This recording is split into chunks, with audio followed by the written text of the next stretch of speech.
আসসালামু আলাইকুম। নতুন বছরের শুভেচ্ছা সবাইকে। কেমন আছেন সবাই? আমাদের 31st নাইট কীভাবে কাটলো সেটার ছোট ছোট কিছু মুহূর্ত শেয়ার করব আপনাদের সাথে।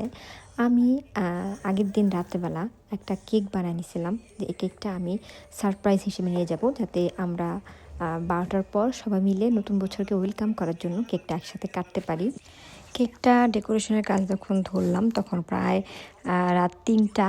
আমি বাসার সব কাজ চাপিয়ে মেয়েকে খাওয়াই দাওয়ায় ঘুম পাড়ায় দিয়ে তারপর হচ্ছে কেকের কাজটা ধরছি। আসলে এইরকম কাজগুলো করার সময় না মনোযোগ পুরো সময়টাই এই কাজের দিকে মনোযোগ দিতে হয়, নাহলে হচ্ছে দেখা যায় যে এলোমেলো হয়ে যায়। আর আমি যেহেতু এখনও কেক বানানোর ব্যাপারে এখনও আমার হাত পুরোপুরি পাকা হয় নাই, তাই একটু আমি চাই, সবসময় আমি চাই যে একদম পুরাটা সময় যাতে ওই কাজটার দিকে মনোযোগ দিতে পারি। তো এটা হচ্ছে আমি এই কেকটা আমি একটা রেড ভেলভেট কেক করতে চাইছিলাম। তো রেসিপিও একদম রেড ভেলভেট কেকেরই রেসিপি ছিল, বাট কেকটা না রেড কালারটা আসে নাই, প্রপার রেড কালারটা আর কি। তো আমার কাছে কালার যে ছিল সেগুলো দিয়ে যখন আমি বেক করতে দিলাম তখন কেকটা রেড ছিল, বাট পরে কেক হওয়ার পর এটা হচ্ছে কালারটা চকলেট কালার হয়ে গেছে। তো আমি মনে হয় আমি কোকো পাউডারটা একটু ডার্ক কোকো পাউডার ইউজ করে ফেলছিলাম এখানে, যার জন্য কালারটা চেঞ্জ হয়ে এরকম চকলেটি কালার হয়ে গেছে। কিন্তু বাকি সব কিছুই একদম রেড ভেলভেট টেস্টেই ছিল। আমি এখানে ভিতরে ক্রিম চিজ ফ্রস্টিং দিছি, তারপর হচ্ছে বাটার ক্রিমের, বাইরে ছিল ভ্যানিলা বাটার ক্রিমের ফ্রস্টিং আর কি।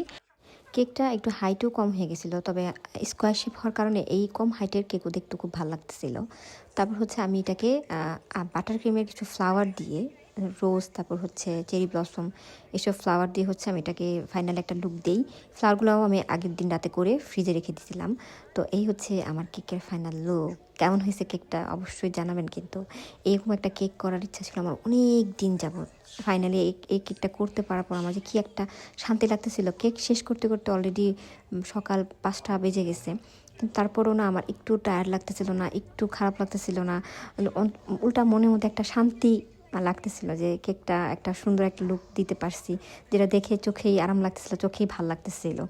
তো কেকটা করার পর এটা আমি বাইরে রেখে দিই, কারণ আমার এখানে তো এমনি অনেক ঠান্ডা, আবার বাটার ক্রিম যেহেতু, তাই এটাকে আমি ফ্রিজিং করি না, বাইরে রেখে দিই, বাইরে এটা ভালো থাকে। তো তারপর দিন সকাল না অ্যাকচুয়ালি আমার সকালে যেহেতু ঘুমাইছে অনেক লেটে, উঠতে উঠতে একদম অনেক দেরি হয়ে গেছে। আমি উঠেই নাস্তা টাস্তার পর্ব সেরে তারপর হচ্ছে বাকি কাজ শুরু করে দিলাম। কাবাবগুলো আগে ফ্রিজে করা ছিল, সেগুলো ভেজে নিলাম। ওই কাবাবটা 2 দিন আগেই করে ফ্রিজে রেখে দিয়েছিলাম আর কি। আর পাশে হচ্ছে রোস্টও চড়াই দিয়েছিলাম চুলায়। এটা চিকেন রোস্ট, একদম ঝাল ছাড়া চিকেন রোস্ট ছিল, যেহেতু বাচ্চারাও খাবে তাই একদম আমি ঝাল দেই নাই। তারপর রান্নাবান্না শেষ করে একটু ঝটপট রেডি হয়ে বের হয়ে গেলাম বাইরে বের হয়ে দেখি অলরেডি চারদিকে বোম ফোটাফুটি, আতশবাজি ফোটাফুটি শুরু হয়ে গেছে।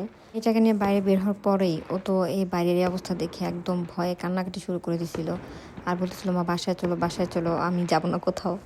যাই হোক, বাস ট্রেন ধরে তারপর হচ্ছে আমরা পৌঁছালাম আমাদের গন্তব্যে।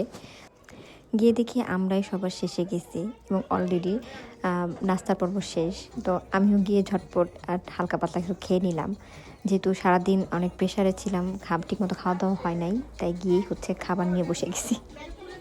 খাওয়া দাওয়ার পর্ব সেরে আমরা হচ্ছে গেম খেললাম কিছু সময়। খুবই মজার লাগছিল এই গেমগুলা। বাচ্চারা পার্টিসিপেট করলো, আমরা বড়রা করলাম, ছেলেরা আলাদা পার্টিসিপেট করলো, আমরা মেয়েরা আলাদা পার্টিসিপেট করলাম। খুবই ভালো লাগতেছিল, খুবই মজা লাগতেছিল আর কি।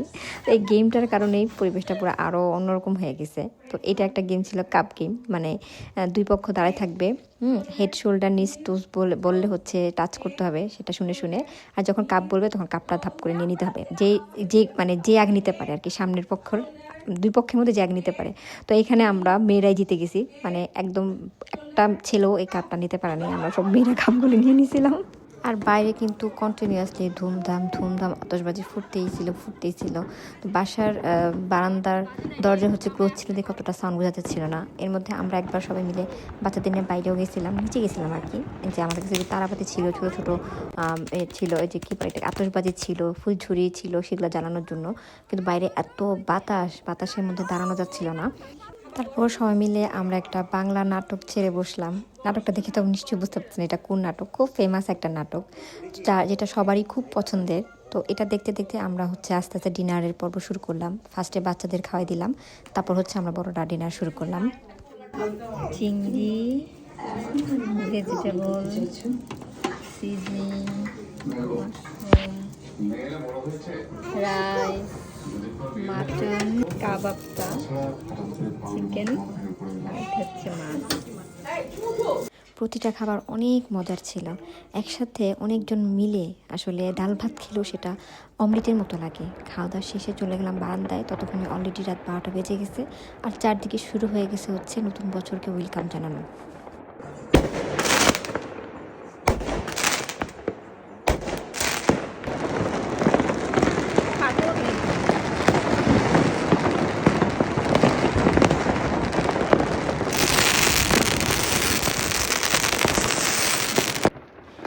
এই যে শুরু হলো আতশবাজি, আর থামাথামির নাম নেই। আর দেখতেও খুব ভালো লাগতেছিল।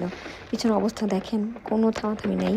পরে আমি শুনলাম যে এখানে কয়েকটা গ্রুপ থাকে, ওরা হচ্ছে কম্পিটিশন করে কে কার চেয়ে বেশি আতশবাজি ফোটাতে পারে। আমাদের একটা গ্রুপও বাচ্চাদের নিয়ে নিচে গেল তারাবাতি, তারপর হচ্ছে ফুলছুরি এগুলো ফোটানোর জন্য। তো আমি আর নিচে যাইনি, কারণ মেয়েটা এত কান্না করছিল, আমি বারান্দাও দাঁড়াতে পারতেছিলাম না ওর কান্নার জন্য, খুব ভয় পাচ্ছিল। সারাটার সময় আমি অল্প কিছুক্ষণ দেখে তারপর ভিতরে এসে মেয়েটাকে কোলে নিয়ে বসেছিলাম। যতক্ষণ না সব বন্ধ হয়েছে ততক্ষণ কিন্তু মেয়েটা কান্নাই করছে। এগুলো দেখতে দেখতে কখন যে রাত বেড়ে গেছে আমাদের মানে হুঁশই ছিল না। তারপর সবাই ডিজার্ট পর্ব শুরু করলাম। বাচ্চাদের দিলাম কেকটা কাটার জন্য, ওরা খুব আনন্দ নিয়ে কেকটা কাটছে। কেকটা খেয়ে আমরা আস্তে আস্তে সবার বাসার উদ্দেশ্যে রওনা দিলাম।